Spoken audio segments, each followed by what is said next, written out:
कानपुर के शुभम द्विवेदी जो पहलगाम आतंकी हमले में मारे गए, उनको लेकर के एक बड़ी रिपोर्ट सामने आ रही है। उनकी पत्नी को अब नगर निगम में काम मिल सकता है। शुभम द्विवेदी जो सीमेंट के कारोबारी थे, उनकी पत्नी का कहना है कि उन्हें शहीद का दर्जा मिले क्योंकि वो पहले शख्स थे जो आतंकवादियों की गोलियों का शिकार हुए।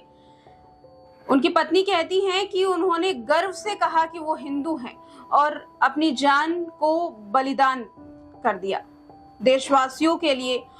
उनकी पत्नी का कहना है कि पता नहीं कितने लोग थे जिनकी जान उनके सिर्फ पति के एक जान जाने से बची है। अब नगर निगम की ओर से ये फैसला लिया जा सकता है कि उनकी पत्नी को नगर निगम में काम दिया जाए। कैसा काम, देखिए रिपोर्ट। 22 अप्रैल के दिन पहलगाम आतंकी हमले के दौरान एक नहीं, दो नई नवेली शादीशुदा जोड़े की जिंदगी खत्म हुई थी। एक जिंदगी जो जिंदा रहते हुए खत्म हो गई और एक जिंदगी जिसने आतंकवादियों की गोली खाई। विनय नेरवाल की पत्नी जो अब प्रधानमंत्री मोदी से सिर्फ यही मांग कर रही है कि उन्हें जल्द से जल्द इंसाफ दिया जाए, तो वहीं दूसरी ओर कानपुर के शुभम द्विवेदी की पत्नी ये मांग कर रही हैं कि उन्हें शहीद होने का दर्जा मिले, उनके पति को शहीद होने का दर्जा दिया जाए। बताते चले कि शुभम द्विवेदी वही शख्स है जिसको आतंकवादियों ने सबसे पहले मारा था। ये कहना है शुभम द्विवेदी की पत्नी अनाशा का। अनाशा का कहना है कि इस आतंकी हमले में सबसे पहले जिस शख्स ने गोली खाई थी वो उनके पति थे। उनसे पूछा जा रहा था कि वो हिंदू धर्म के हैं या मुसलमान धर्म के। पहले तो दंपत्ति ने इसे मजाक समझा और मजाक में ही हिंदू बोल दिया और उसके बाद आतंकवादियों ने पति की जान ले ली।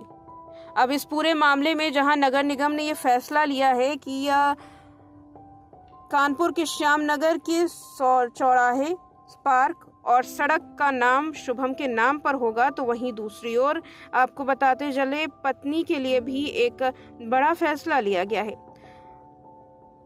आपको बता दें कि महापौर प्रमिला पांडे ने यह घोषणा की है कि नगर निगम की कार्यकारिणी बैठक में इसका प्रस्ताव पास किया जाएगा कि श्यामनगर में शुभम जो रहते थे उन्हीं की कॉलोनी में अब पार्क, सड़क और चौराहे का नाम रखा जाएगा। तो वहीं दूसरी ओर पत्नी के लिए भी फैसला लिया गया है।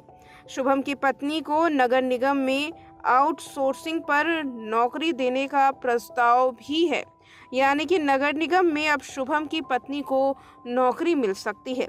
बता दें, शुभम द्विवेदी 12 फरवरी को ही शादी के बंधन में बंधे थे। सीमेंट के कारोबारी थे। पत्नी और परिवार के साथ 17 अप्रैल को जम्मू कश्मीर घूमने आए थे। 22 अप्रैल को पहलगाम के बसेरन घाटी में आतंकवादी हमला हुआ। इस हमले में जो सबसे पहले अपनी जान गंवाने वाले शख्स थे वो शुभम द्विवेदी ही थे।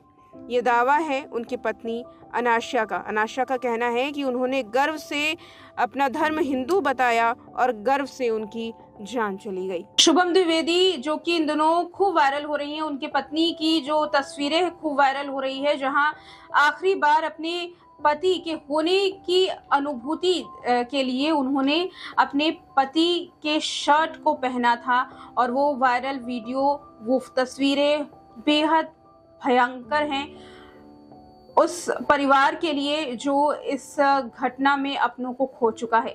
दर्दनाक तस्वीरें इन दिनों सोशल मीडिया पर सामने हैं। पहलगाम आतंकी हमले के एक एक पल को बयां करती हुई वो तस्वीरें जिसमें अपनों की जान जाते हुए अपनों ने देखा है। लगातार इस तरीके की खबरें सामने आ रही हैं। देखना यह है कि ये इस पर सरकार अब और कितने कड़े एक्शन लेती है। बहरहाल कानपुर का हर एक शख्स शुभम द्विवेदी के इस बलिदान से बेहद भावुक है और पाकिस्तान के खिलाफ जो गुस्सा है वो साफ जाहिर हो रहा है। इस रिपोर्ट में इतना ही।